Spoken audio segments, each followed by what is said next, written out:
Not every god is written in holy books. And not every blood drinker is born of folklore. When we think of vampires, most of us immediately picture Dracula, Transylvania, mist-covered castles, and immortal figures cloaked in black, stalking the night. But what if I told you, the first vampire did not come from Europe? That it wasn't born from medieval religious fear, but from an ancient Egyptian queen, who existed long before Jesus Christ. Imagine a desert night, where white sand reflects the cold moonlight. Far beneath the ground, beneath pyramids yet to be excavated, lies a nameless temple, absent from all official texts. Etched into its cracked stone walls are symbols that do not belong to Isis or Ra, but instead depict a woman with pupilless eyes, holding a blood-stained scepter, and a halo dark as a broken moon. Her name no longer appears in any Bible. Not in the Talmud. Not in the Vatican's archives. Yet her legend still whispers through forgotten cultures. Akasha, the first mother of darkness, believed to be the true origin of the vampire race. She was once a sovereign queen, a divine consort, a seer.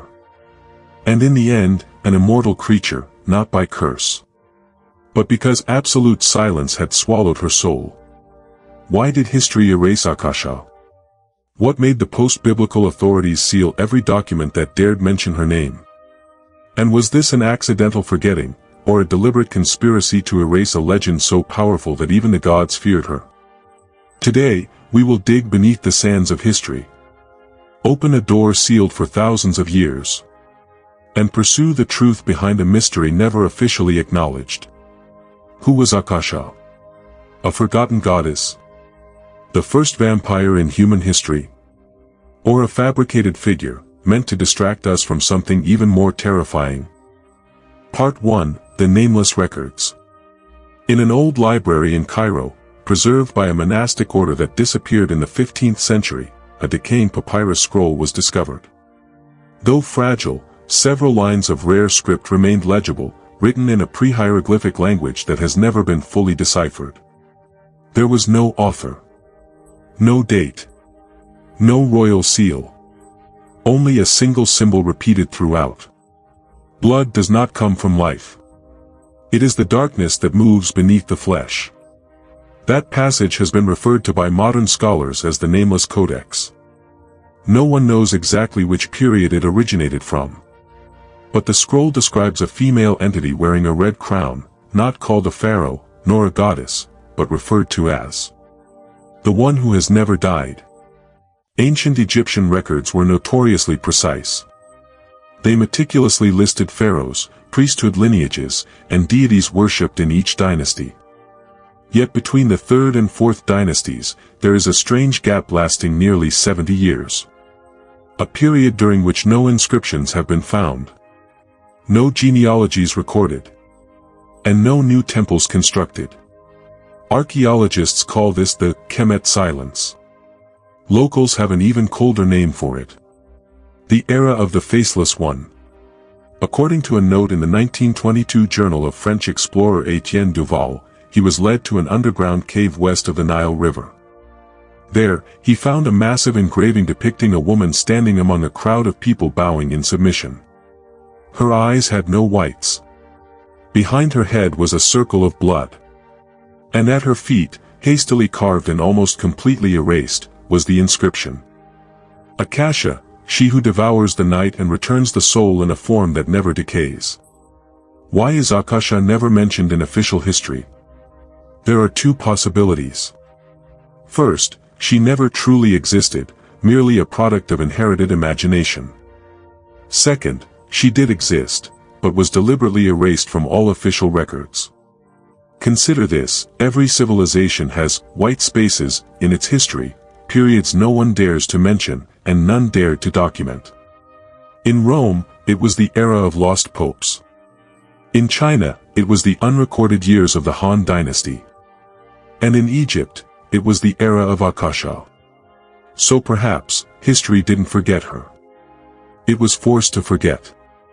When we examine surrounding cultures, Babylon, Sumer, Phoenicia, we also find scattered legends of a woman who drank souls to keep living. A blood-crowned figure who never sleeps.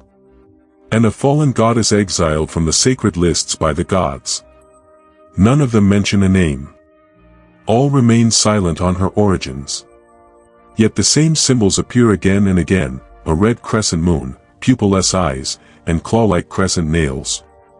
And above all, every one of those legends ends with the same warning. When blood flows backward to its source, the one shall rise again from the sands. So who was Akasha? Why did she wield such influence that history chose silence over confrontation? And what truly happened in the ritual of immortality? The one that turned a queen into a nameless legend?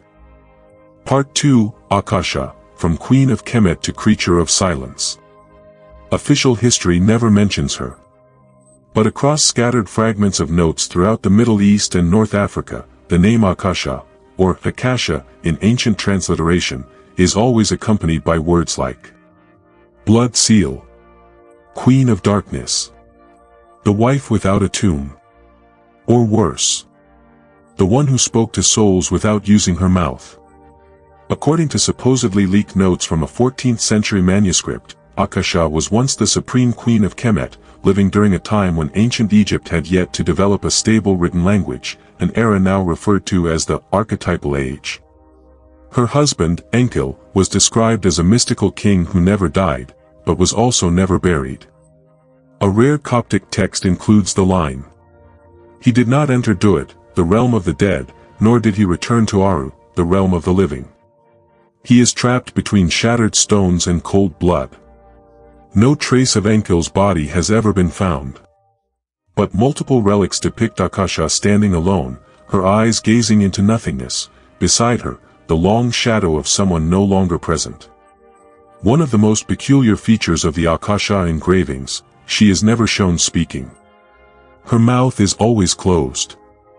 There is no inscription quoting her directly, a stark contrast to the depictions of other pharaohs or goddesses. Instead, all surviving records imply she communicated through thought, or by causing others to dream of her.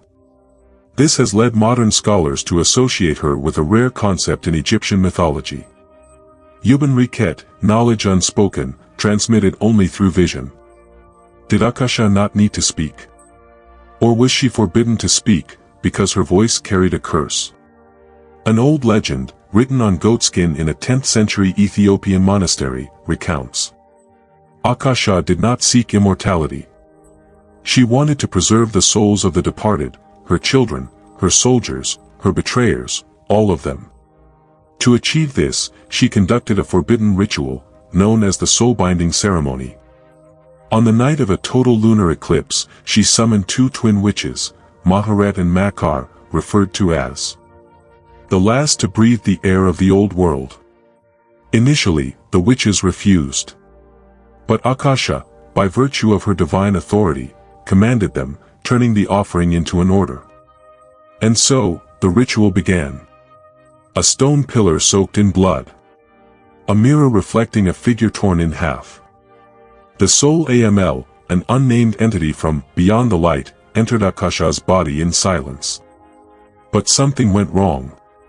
Instead of a temporary possession, Aml did not leave. Akasha was no longer human. Nor was she a god. She became something that no human language could name. From that moment on, she did not sleep, did not breathe, and did not age. Blood no longer nourished her body, it simply served to maintain her link to the material world. She no longer needed to eat.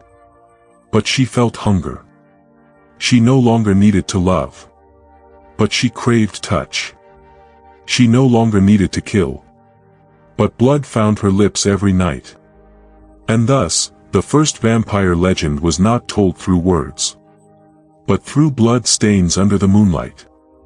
Did Akasha lose control, overtaken by Aml? Or did she willingly allow it to enter her soul? Was she not transformed? But did she transform herself into the first legend? When a being possesses knowledge, power, immortality, and is no longer bound by the rules of life, is it still human? Or is that the first true definition of a vampire? Part 3, The Curse of Blood, The Secret of the Two Witch Sisters. When the summoner does not understand the language of the soul, the ritual will not open the door, it will tear it apart. Ritual annotation from the Abydos Monastery, Ancient Egypt. Maharet and Makar, known in ancient legends as the last twin witches of the bloodline of origin, were said to be born on the night of a solar eclipse, when darkness veiled both sun and moon. Maharet, the one who could see what had not yet happened. Makar, the one who could not speak, but whose every movement was a silent spell. They were born into reverence but grew up under the fear of mankind. They possessed the ability to connect with the unnamed world, a form of primordial power even older than mythology. And it was precisely this that made Akasha summon them. On the night of the soul-binding ceremony, no one, not even Maharet or Makar, realized that Akasha did not merely seek immortality. She wanted to claim the language of the soul, a knowledge held only by the two sisters. As the ritual began, Maharet saw a future stained in red, but could not stop it. Makar opened her mouth to scream a warning, but no sound came out. Only blood poured from her lips, as if her tongue had been cut. When Aml, the ancient soul, entered Akasha, it also left a mark on the two sisters. A kind of inverted connection. Not a blessing, but a contagion. From that night onward, their bodies ceased to age. But unlike Akasha, they could not sleep, could not dream, could not die, and could not kill. Maharet lost one of her eyes. But from then on, her remaining eye saw bloodlines as threads of light. And she began to trace her descendants through the ages. Makar lost her voice. But in exchange, she could hear the whisper of blood flowing in silence. The voices of those about to die, and those already dead but unwilling to release their souls. No one called them vampires. But no one dared to call them human either. Their existence became a mirror curse of Akasha. Akasha stole their voice, their vision, and their free will. But she did not know. Those very losses turned the two witches into living symbols of memory that cannot be erased. Maharet chose to hide, tracking the bloodlines of humanity and recording the true history of the world on scrolls hidden from sight. Makar chose to become a razor wind, moving in silence, hunting and destroying the younger vampires who violated the unspoken laws. They did not wage war on Akasha. They did not seek forgiveness. They simply lived, to remember. Because they understood. History can be rewritten, but memory cannot be destroyed. In esoteric texts found in the monastery of St. Catherine atop Mount Sinai, one passage reads, "They do not drink blood out of hunger. They drink to preserve the form they once had. But each drop of blood carries memory. And that memory, if not cleansed, will cause them to melt from within." Could this description not only apply to the later vampires, but to Akasha herself? When a species is born of betrayal, silence, and pain, then perhaps its destiny is to eventually turn against its own origin.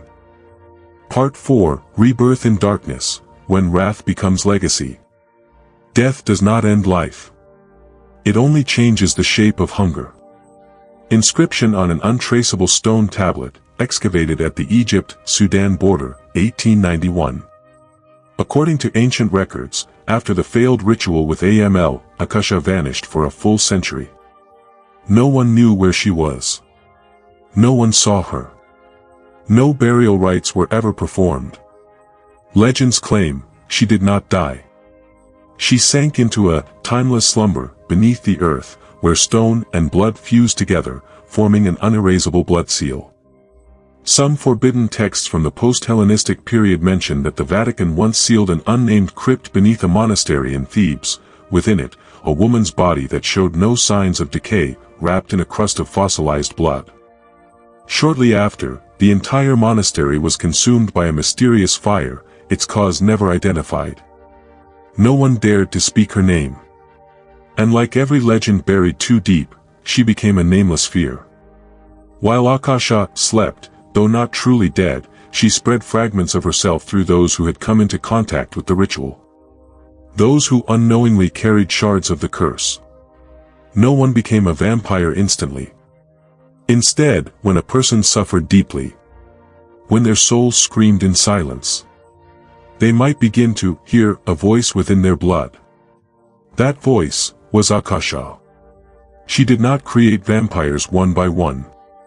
She seeded the world with a primordial sorrow, something that would replicate itself whenever a human lost hope or betrayed their own soul. And so, the earliest vampires were not born from blood, but from memory.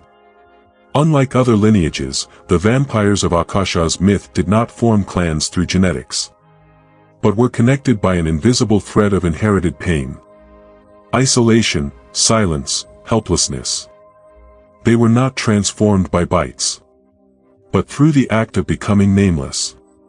When someone is forgotten by the world, when they have no one to call, no language left to speak, and their heart still beats not for love, Akasha's call arrives. They will not die, but they will cease to be human. Legend says that after centuries, Akasha finally reappeared. Not in the light, but in a collective dream shared across ancient vampire covens. In the dream, she did not speak. She did not move. She simply stood at the edge of a red river, holding a beating heart in her hands. Not hers, but the world's. The dream was recorded simultaneously in 17 locations across 3 continents. Same time, same image, same blood-chilling sensation. That phenomenon was named the First Crimson Wake. Afterward, young vampires began to disappear. Not killed, not slain, but dissolved into air, as if a silent recall had been triggered. The ancient vampires, like Maharet and Makar, began to fear that Akasha was waking.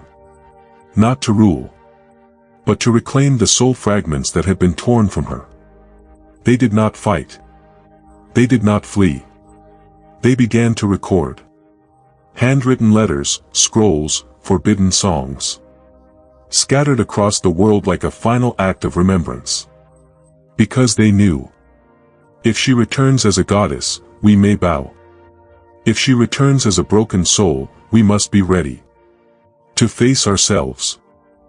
Part 5, Why the Church Never Spoke Her Name. There are gods the Church chose to call demons, simply to keep a monopoly on the light. From the banned text Deus Obscura, burned in Toulouse, 1243. For more than 2,000 years, the Bible, in many forms, has been the theological foundation of the Western world. But here is what few people know. The Bible is not a single document. It is a curated compilation of handwritten manuscripts, selected, edited, and censored over centuries. Dozens, perhaps hundreds, of texts were removed from both the Old and New Testaments. Among them were passages that told of the goddess who sleeps in the sand, never named, but described exactly like Akasha. A being neither human nor demon, so powerful that even the angels withdrew from battle out of fear of a force that needed no voice. A prophecy in the original Book of Enoch, now sealed by the Vatican, which warned, when the undying one walks again through ash, the blood of the living will lose its language. If these writings are true, then the Church knew of Akasha early on. The Church functions upon an absolute binary: good and evil, God and Satan, light and darkness. But Akasha, by every account, does not belong to either side. She does not tempt. She does not punish. She asks for no worship. She simply exists, as a silent force outside the theological framework. And that is what makes her dangerous. Because if there is a being that requires no worship yet remains immortal, that rejects the light yet retains consciousness, then every belief system built upon divine dependency begins to crumble. In 1978, a group of independent researchers claimed to have discovered a handwritten document within the Vatican's archives, titled Codex Silentium. It detailed secret cardinal meetings from the 9th century concerning an unidentified female entity influencing the dreams of young monks, causing sudden loss of faith. The document referenced A feminine shadow with a crown of blood. The mute woman who lured sinners into dreams. A heart beating inside a stone vessel, breathing through others' souls. And finally, a chilling command. The name is forbidden to write. The subject is forbidden to discuss. The memory is forbidden to pass on. The manuscript vanished days after being presented at a scholarly conference. All 3 academics who released it disappeared within the same week. To this day, the Vatican has never confirmed nor denied the existence of Codex Silentium. If Akasha truly predates the Bible, predates God, and predates even the concept of sin, then she cannot be cast into the role of a villain. She is something the religious structure cannot control, cannot interpret, and cannot redeem. And the simplest way to deal with what cannot be understood: silence the memory. There is a remarkable pattern in every version of the legend. Akasha has never directly attacked the church. She did not destroy cathedrals. She did not slaughter cardinals. She never claimed divine status. Could it be that she didn't need to? She knew. Faith collapses on its own when truth is hidden for too long. Part 6, Akasha and the Modern Age. When the world forgets, blood remembers. History never dies. It simply waits for us to forget long enough to rise again. Unwritten Verses, Anonymous, surfaced on the darknet in 2013. We live in what we call an age of enlightenment. LED lights pierce the night sky. Satellites scan the earth by the second. All knowledge is a click away. And yet, the ancient, the immortal, the forbidden, the mythical, have been relegated to fantasy, or worse, mocked as folklore. No one speaks of Akasha anymore. Her name isn't found in textbooks. She doesn't appear in the dreams of the devout. She is absent from every map of religion. But does that really mean she's gone? Or is she quietly being reborn, as forgetting reaches its peak? Today, the idea of vampires has been deconstructed. They are no longer defined by blood drinking, but by symbolism. Those who live in profound inner isolation. Beings devoid of feeling, surviving only by habit. Entities that have outlived centuries under the disguise of human flesh. In major cities, there are strange communities. People who never eat during the day, who only appear after midnight. They avoid cameras. And most crucially, they leave behind no biometric data. In 2021, a string of 11 unexplained deaths in Northern Europe was reported. The victims died of blood loss without wounds.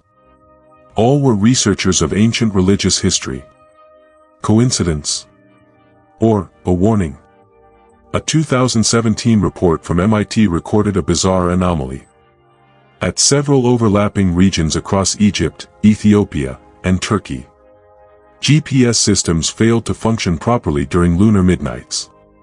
Even more unsettling, the GPS logs detected background pulses. A rhythm not unlike an artificial heartbeat emanating from beneath the ground. Initial theories blamed system glitches. But further analysis revealed a chilling detail. These regions matched ancient sites said to be Akasha's resting grounds. So the question stands.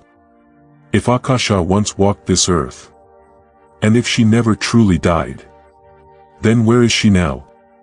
In 2009, a genetics lab in Iceland reportedly isolated a blood sample with absolute resistance to cellular decay.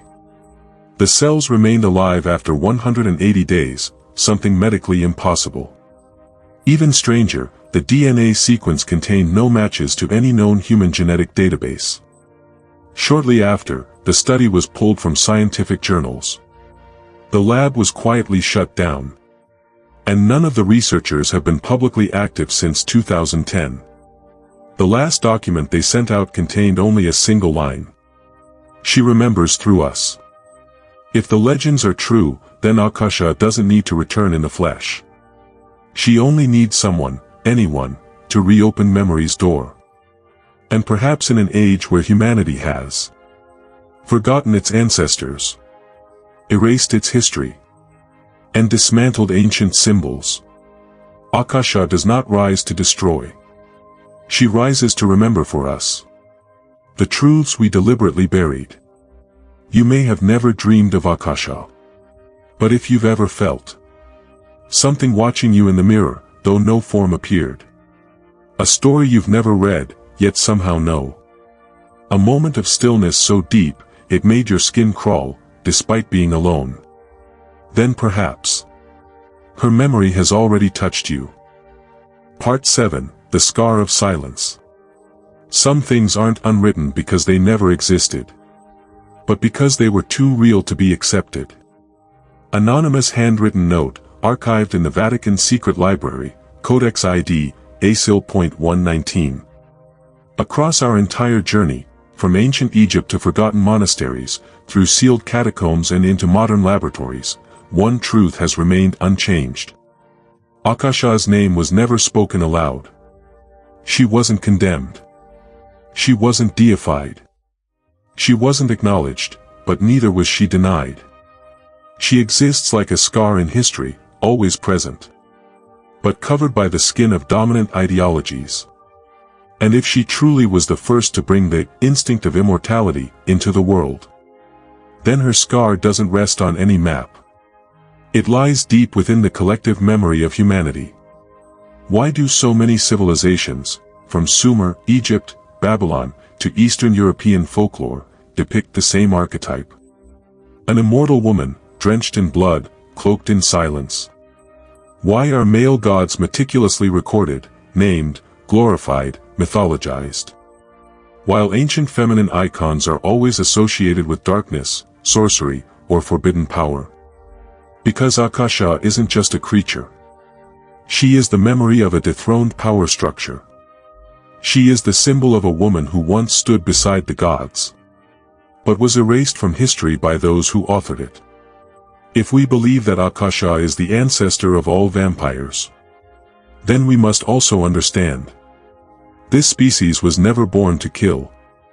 They were born from the pain of being forgotten, the powerlessness of unheard souls, and the quiet resistance against systems that forced silence as the price of survival. A vampire, by Akasha's definition, is a being who carries a wound that never healed, and yet never truly died. If every page of history is a version someone chose to tell, then Akasha is everything that was deliberately left out.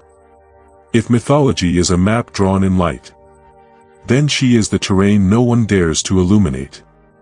Perhaps Akasha no longer walks this earth, but the scar she left remains, in how we tell stories, in fears we can't quite explain, in that gray space between good and evil, where even we don't know where we truly belong.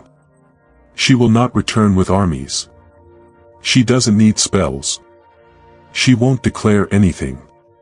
She only needs to look us in the eye and ask, do you truly remember what you were made to forget? Not everything buried was meant to protect you. Some secrets were hidden simply because they were too real to accept. Anonymous entry, The Dark Archive, 1897. We've walked together through the dust-laden corridors of ancient history. We've reread words eroded on stone walls, pages of letters signed by no hand. We've listened to whispers from civilizations that never met, yet all spoke of the same shadow. The silent queen, the immortal woman, the one who came before the Bible itself. Akasha is not merely a legend. She is the pause between lines of scripture, the blank space between the pages of history, the unspoken question no one dares to ask aloud. If the truths we know were carefully selected to uphold a belief system, then could what was discarded be the most honest part of all? Perhaps Akasha will never return through rivers of blood. Perhaps she will not rise in magic or fire. She won't appear in the news, on social media, or in rituals of worship. But she may already be appearing, through you. In that moment when you feel like you don't belong anywhere. In that dream where you see a face you've never met but somehow remember. In that silence that tightens your chest. Not from fear, but because a memory inside you has no place to speak. The church remained silent. Empires erased all traces. And the modern world is far too distracted to hear ancient stories. But if you remember Akasha, if, even for a single breath, you felt this story reach something deep within you, then perhaps you are the one who carries that memory. Not to worship. Not to retell as myth. But simply to never let it be forgotten again. We may never know if Akasha was real. But we don't need certainty. Because the things that haunt us most are not evil. They are the truths we buried, then suddenly remembered. And when that moment arrives, the question will no longer be, was Akasha real? But instead, do we have the courage to face the memory our ancestors tried to bury? Leave a comment below. What do you believe about Akasha? Are ancient vampires a myth, or memories sleeping within human blood? And don't forget to subscribe to Veil of Mystery, where hidden truths never stay buried forever.